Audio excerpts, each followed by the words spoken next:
IMF team के ज़मान पाक में हुए मुज़ाकरात में पाकिस्तान तहरीक-ए-इंसाफ PTI की जानिब से रखी गई शर्त सामने आ गई।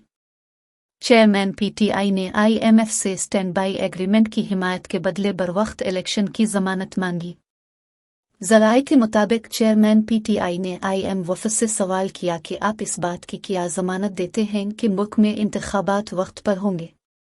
जिस पर IMF की टीम ने जवाब दिया कि प्रोग्राम इसी तरह डिज़ाइन किया गया है कि इलेक्शन वक्त पर हों मगर ज़मानत नहीं दे सकते।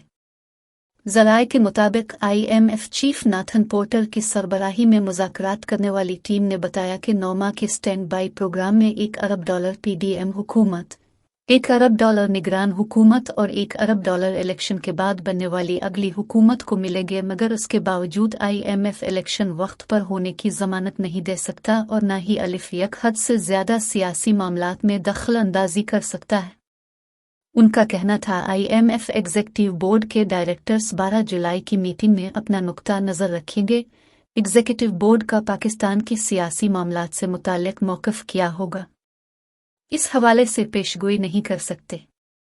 याद रहे कि गुज़िश्ता रोज़ IMF वफ़द ने इमरान खान की रहायशगाह पर उनसे मुलाकात की थी, जिसका मकसद IMF और पाकिस्तान के दरमियान होने वाले मुआहदे के हवाले से सियासी हिमायत हासिल करना था।